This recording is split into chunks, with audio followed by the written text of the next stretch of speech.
Sur le bord droit de la route, déserte, bordée d'arbres jusqu'à l'infini, Marie évolue.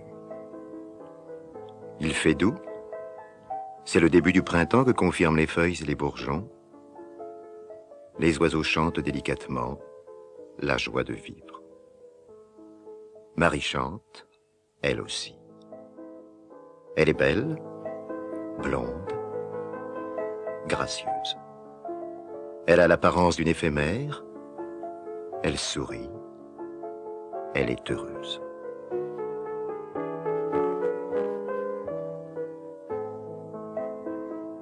De loin, sa robe, légère comme un voile, ressemble aux ailes d'un papillon.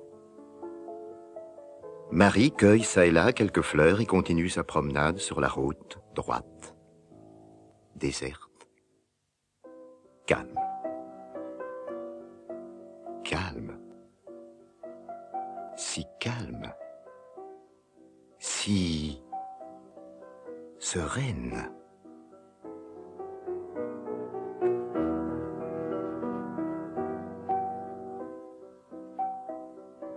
Un faible et paisible bourdon soutient le chant des oiseaux.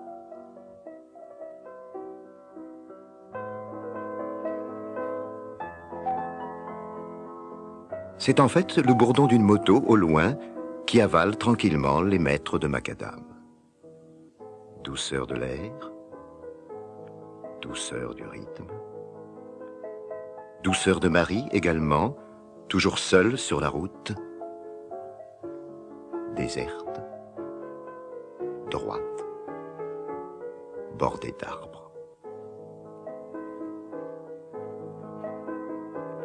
La route et Marie, toujours souriante, insouciante, innocente, si innocente.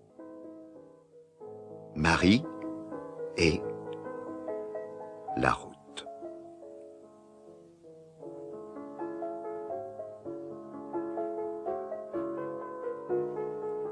Le ronronnement de la moto est un peu plus fort. Les roues qui se nourrissent tranquillement du macadam sont plus grandes, plus gourmandes. Avide, Marie l'est aussi, mais avide de cette paix, de ce calme si particulier. Il fait si bon, la route est si belle. La route, toujours déserte. Pas un vélo. Pas une auto, pas une moto. Et pourtant si, une moto au loin qui se rapproche, qui se fait plus bruyante, plus rapide. Les roues s'agrandissent à mesure qu'elles se rapprochent de Marie. Marie aussi se rapproche. De quoi? De qui? On ne sait. Tout se précipite maintenant. La route, la moto, les roues énormes, le moteur, le bruit infernal. Et Marie. Marie, toujours insouciante. Marie, qui tourne la tête.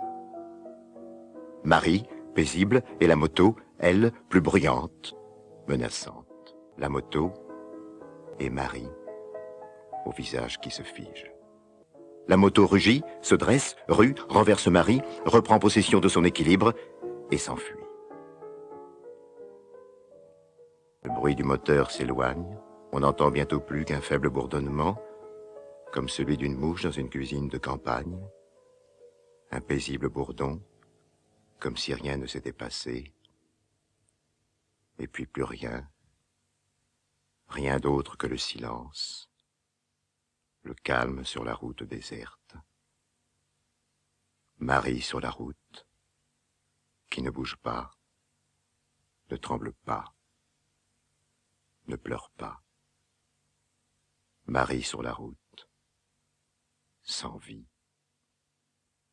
Un oiseau, doucement, chante sa plainte.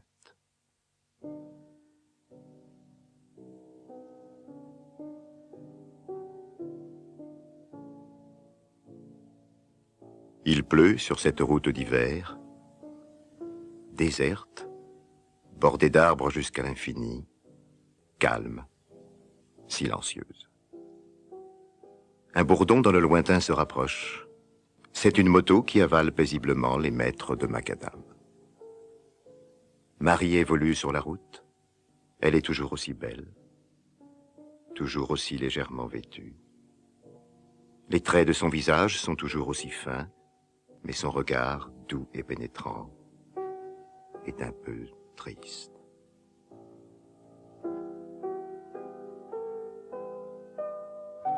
Elle va, lentement sur la route, qui s'étend lentement jusqu'à l'horizon, aussi lentement que la moto qui ne fait pas plus de bruit qu'une bouche dans une cuisine de campagne. Le moteur tourne lentement, toujours, comme dégouline lentement sur les joues de Marie, l'eau de la pluie, qui tombe, elle aussi, lentement. Tout paraît baigné dans une matière vitreuse qui freine le mouvement, pèse sur les formes, étouffe les bruits. Rien. Rien autour de Marie qui se retourne. La pluie a cessé. La moto se rapproche de Marie, freine et puis s'immobilise.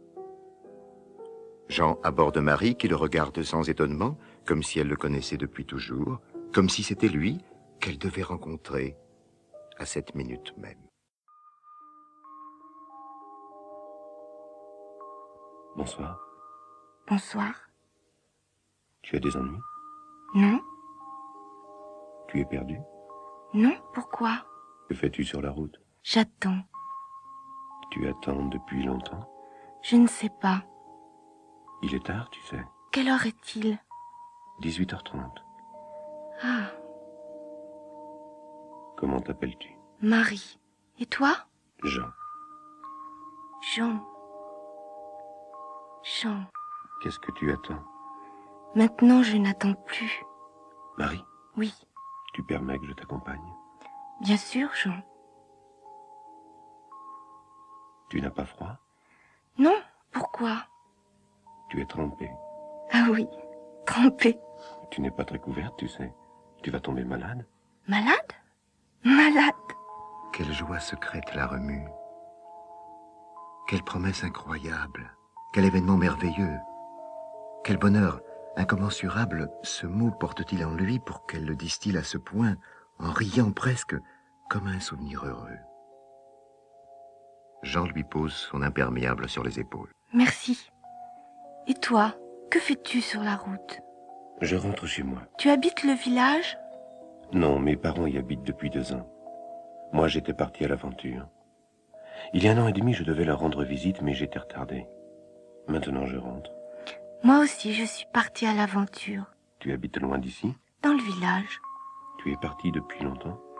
Je ne sais pas, 2 heures, peut-être, ou 3. Maintenant, je rentre. Ton voyage n'est pas bien long. Ne te moque pas, Jean. Tu ne peux pas comprendre. Je n'avale pas les kilomètres, c'est vrai. Et pourtant, je voyage, loin, très loin. Et je suis fatiguée.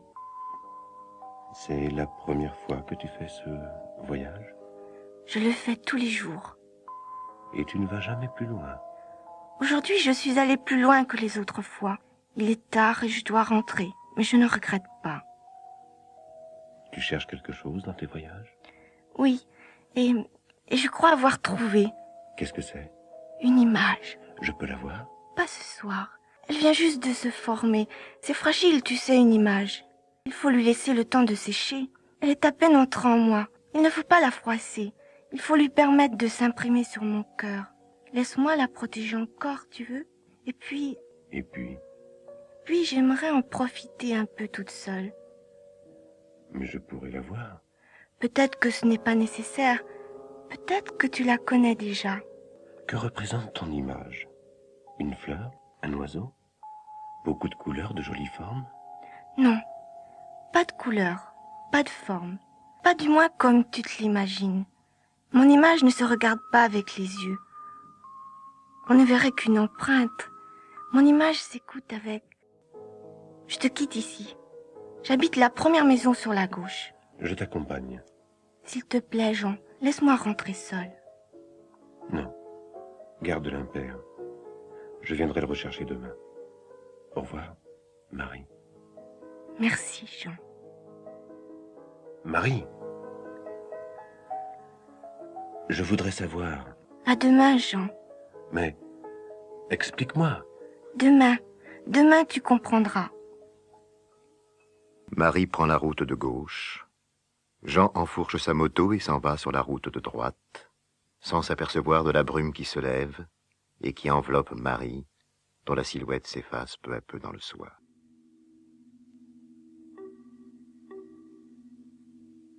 La brume de la veille s'est dissipée. Jean approche de la première maison sur la gauche. C'est une maison toute simple dans laquelle il a fait bon vivre. 1000 petits détails prouvent qu'à une certaine époque, on en avait pris le plus grand soin. Une lanterne rouillée, encore brillante par endroits. Des bacs de fleurs aux fenêtres, vides, mais à la peinture encore fraîche. La chaux encore blanche qui recouvre les murs lézardés. Une espèce de potager sur le devant que la nature sauvage tente de reconquérir. Les parents de Marie sont dans le jardin. Ils ramassent çà et là quelques brindilles en dégageant mécaniquement un reste d'allée. Ils ne sont pas très vieux. La quarantaine peut-être. Le temps, cependant, les a fortement éprouvés. Leurs cheveux sont déjà blanchis. Une léthargie douloureuse enveloppe leurs mouvements et leurs yeux ont cette tristesse impuissante des chiens mourants. Jean esquisse un geste qui demeure timidement en suspens. Les parents relèvent la tête, se concertent et s'approchent de la grille. Bonsoir, madame. Monsieur. Je viens rechercher mon imperméable. Votre... Oui, j'ai rencontré votre fille hier. Il pleuvait, elle était trempée, je lui ai prêté mon imperméable et elle m'a prié de venir le rechercher aujourd'hui. Notre fille? Oui, elle s'appelle Marie, je crois. Marie, elle est morte, monsieur. Mais comment? Un accident. Mais quand cela s'est-il passé? Il y a 1 an et demi, monsieur. Mais c'est impossible, je lui ai prêté mon imperméable hier. Elle est morte, monsieur. Il y a bientôt 2 ans. Elle est là-bas au cimetière. Elle est morte, monsieur.